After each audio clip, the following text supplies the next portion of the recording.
The Mystical Archive presents. Dear Archive Explorers, today we are opening one of the Mystical Archive's boldest, most controversial, and perhaps most enlightening files, the hidden face of Hebrew history. Let me ask you a question. What if everything you've been told wasn't exactly as it happened? What if historical narratives accepted for thousands of years were actually constructions built for a specific purpose? This is not a question asked to attack belief systems, but to seek truth. Because at the Mystical Archive, we pursue not dogma, but reality. Today, we will examine the official historical narrative constructed by the Jewish community through their sacred texts, the findings of modern archaeology, and the striking contradictions revealed by scientific disciplines. From Abraham to Moses, from the Exodus to the conquest of the Promised Land, from the destruction of Jerusalem, the 2,000-year diaspora, what lies behind this magnificent story? If you're ready, let's descend into the depths of history. The official narrative, the sacred covenant from Abraham to Jacob. The official historical narrative constructed by the Jewish community through their own texts is based on the principle that God selects specific figures and makes special covenants with them. This doctrine of chosenness forms the foundation of everything. Everything begins with Abraham. God appears to Abraham and makes him a great promise. He will multiply his descendants like the stars and grant him a special land. This is the beginning of the concept of covenant, a divine contract, a conditional agreement. Abraham's son Isaac becomes the heir to this covenant, but there's a significant point. Abraham's other son, Ishmael, is excluded from this narrative. Ishmael's lineage is considered the ancestor of Arab peoples, but the status of chosenness is given only to Isaac and his descendants. This distinction forms the theological foundation of millennia of conflict. Isaac's son Jacob becomes one of the story's most important figures. Jacob wrestles for an entire night with a mysterious being, according to some interpretations an angel, according to others, God himself. After this struggle, he is given the name Israel. Israel means one who wrestles with God or one who prevails against God. Jacob, now Israel, has 12 sons. These 12 sons are the ancestors of the 12 tribes of Israel, and from this point forward, the concept of children of Israel enters the stage of history. This entire narrative is constructed in an extremely orderly, chronological, and purposeful manner, as if a nation's genetic genealogy had been pre-planned by a divine hand. This perfect order is one of the first signs of the concept of retrospective historiography that we will discuss later. The Egyptian Adventure, from Slavery to Miracle. The Egyptian adventure of the Israelites begins with a dramatic story of family betrayal. Jacob's most beloved son Joseph is thrown into a pit by his jealous brothers and then sold as a slave to Egypt. However, Joseph writes an extraordinary rise story in Egypt.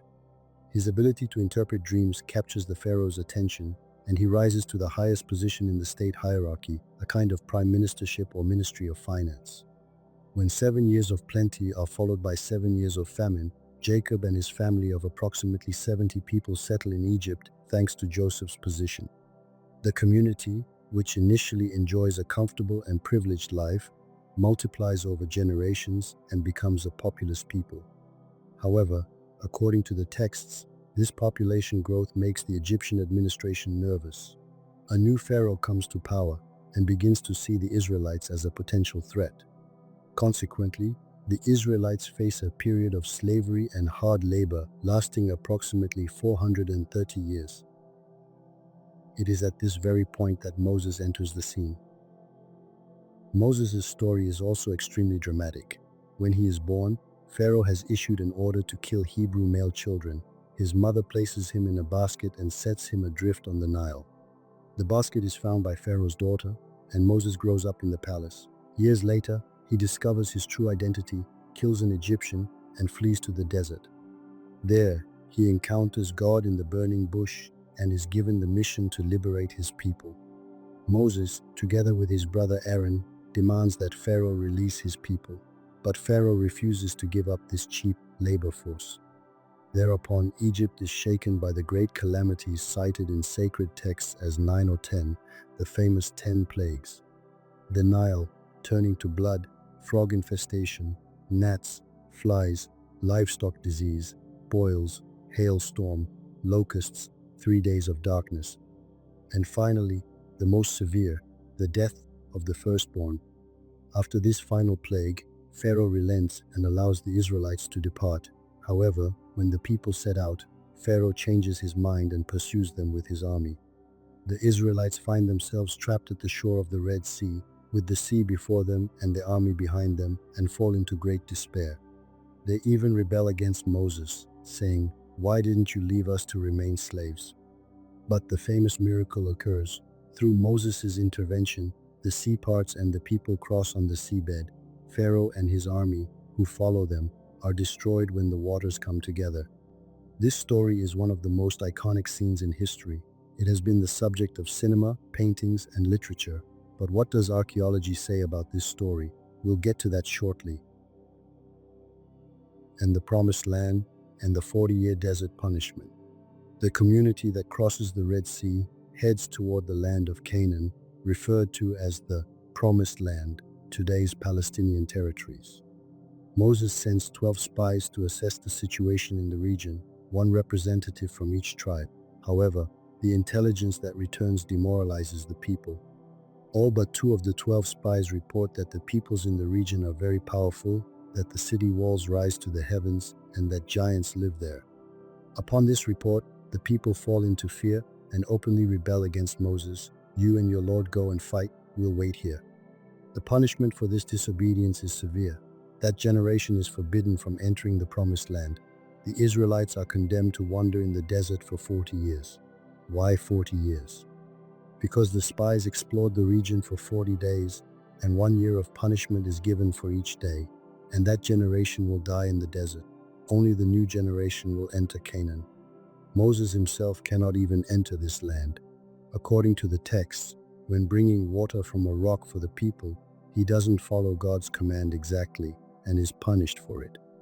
Moses can only see the Promised Land from afar, from Mount Nebo, and dies there.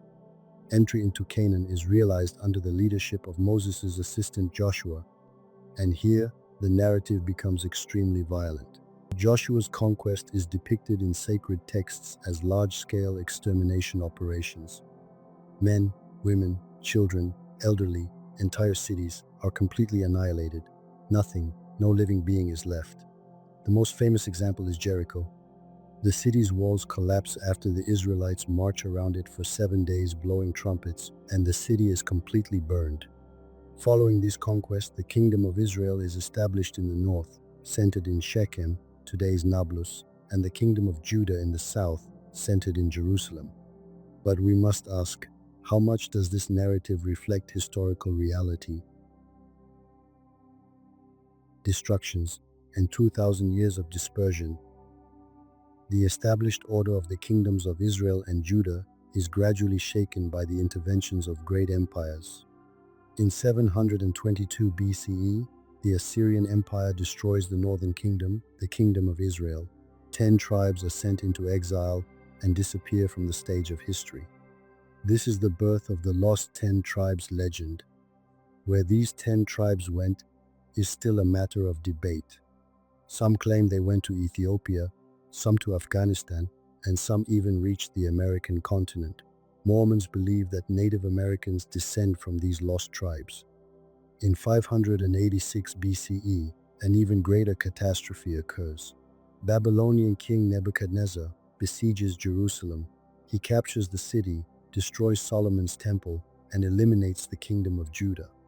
The elite and educated class are sent into exile to Babylon. This is the famous Babylonian Exile period.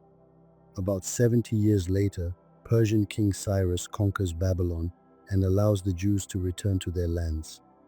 The Second Temple is built. However, independence is short-lived. The region is successively ruled by the Persians, Greeks, and finally the Romans. Relations with Rome are always tense. During the Great Jewish Revolt of 66 to 70 CE, the Romans destroy the Second Temple and severely damage Jerusalem. The Wailing Wall that still stands today is the only remaining part of this temple's western retaining wall. And finally, the Bar Kokhba revolt of 132-135 CE. This revolt is suppressed by the Romans in an extremely bloody manner.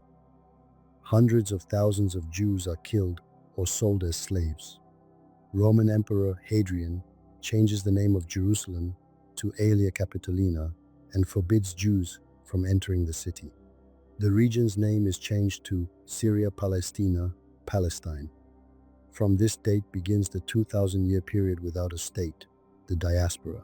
Jews scatter to Europe, North Africa, and the Middle East. For centuries, they live in exile, under oppression, until the State of Israel is established in 1948.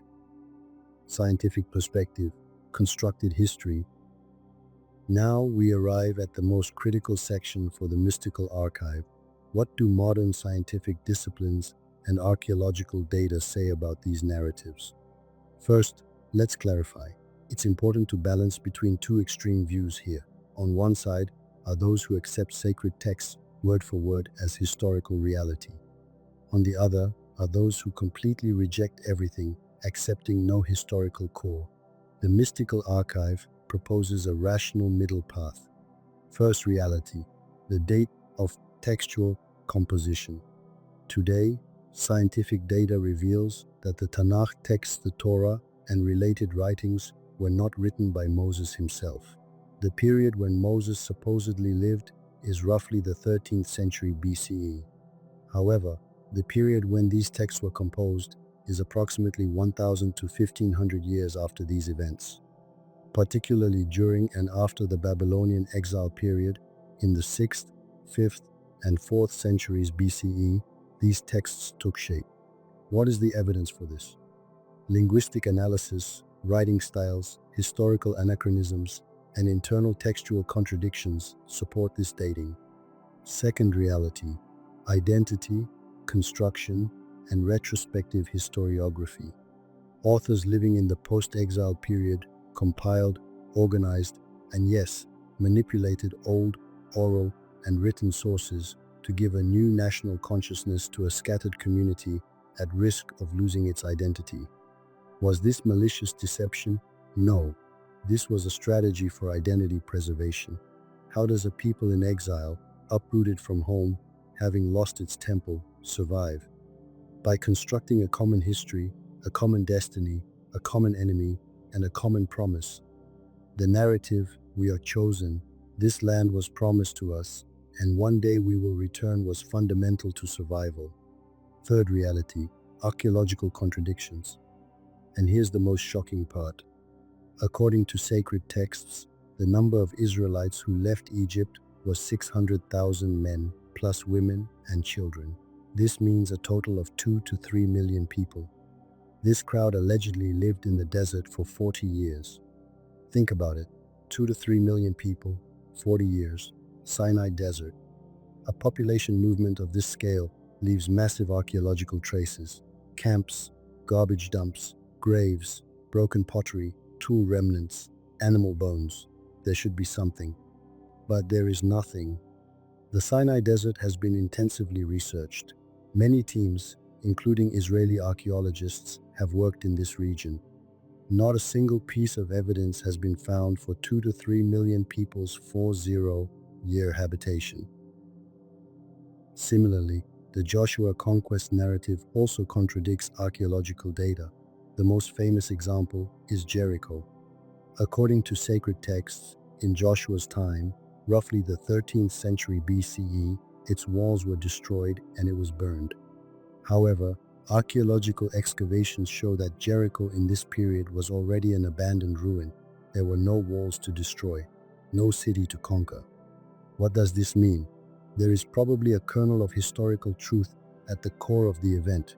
Perhaps not 2 to 3 million, but a group of 3 to 5,000 people left Egypt. Perhaps some cities were conquered, but those who wrote the texts exaggerated and reshaped these numbers and events to provide social motivation, strengthen national identity, and emphasize divine intervention. Dear archive explorers, our aim is not to destroy faith, but to understand it more deeply. Accepting that parts of history are constructed can be unsettling, yet this is true for all civilizations. Romans traced their origins to Troy, Japanese to the sun goddess, Turks to the Ergenekon legend. Every nation creates founding stories to shape identity and unity. The key difference lies in seeing these narratives as symbolic rather than literal history. The Exodus story remains powerful as a universal symbol of freedom and hope, regardless of whether it occurred exactly as written. Likewise, the idea of a promised land must be questioned when ancient texts are used to justify eternal ownership and ongoing conflict. Seeking truth is not disrespectful to the sacred. Truth itself is sacred. Beliefs that fear evidence are weak. Those open to reinterpretation are strong. At the Mystical Archive, we choose conscious inquiry over blind belief, truth over dogma. In short, the Exodus and conquest narratives likely contain a historical core, but are largely constructed histories shaped to preserve identity. They are not worthless, they simply require a different lens. Greetings to all who seek truth beyond truth. The Mystical Archive, Truth Archived, Questioning begun. Until the next archive entry, may your light never fade.